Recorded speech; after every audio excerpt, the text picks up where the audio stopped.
उत्तराखंड के मुख्यमंत्री विजय बहुगुणा ने कहा, उत्तराखंड में आई आपदा में 5,748 लोग लापता। उत्तराखंड के 924 लोग लापता। लापता लोगों के लिए कल से मुआवजा देना होगा शुरू।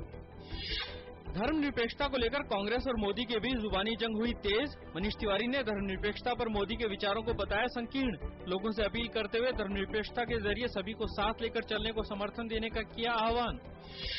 बीजेपी प्रवक्ता मुख्तार अब्बास नकवी ने धर्मनिरपेक्षता के मुद्दे पर कहा कि कांग्रेस पार्टी एक शब्द चुनकर उस शब्द के चक्रव्यूह में डालकर लोगों को गुमराह करती है।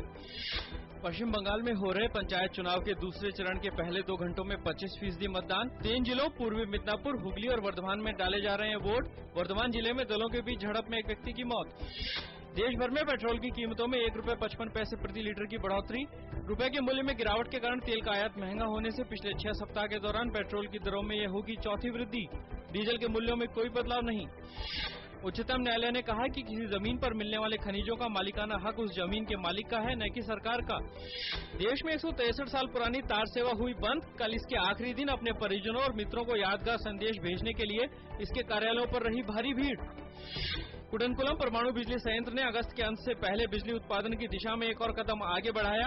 बिजली घर की पहली इकाई में परमाणु रिएक्टर की बहुप्रतीक्षित विखंडन प्रक्रिया शुरू होने से बिजली उत्पादन जल्द शुरू होने की उम्मीद। जून के महीने में देश की महंगाई दर 4.86% पर रही। मई के महीने में यह महंगाई दर 4.7% रही थी।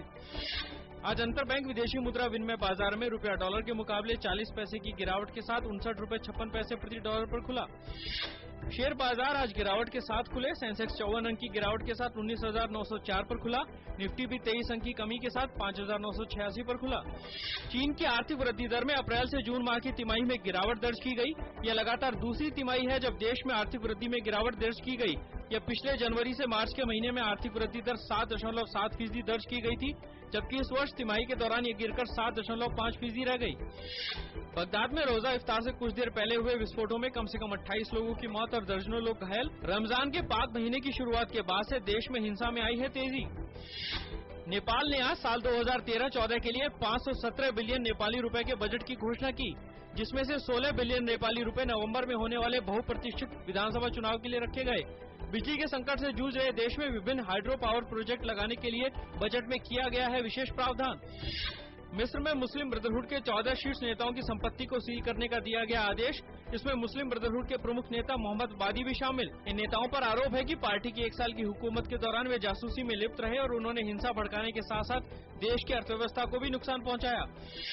इजराइल के प्रधानमंत्री बेंजामिन नेतन्याहू ने फिलिस्तीन प्राधिकरण के राष्ट्रपति महमूद अब्बास को कल फोन करके पिछले 3 वर्ष से रुकी शांति प्रक्रिया को फिर से शुरू करने का न्योता दिया।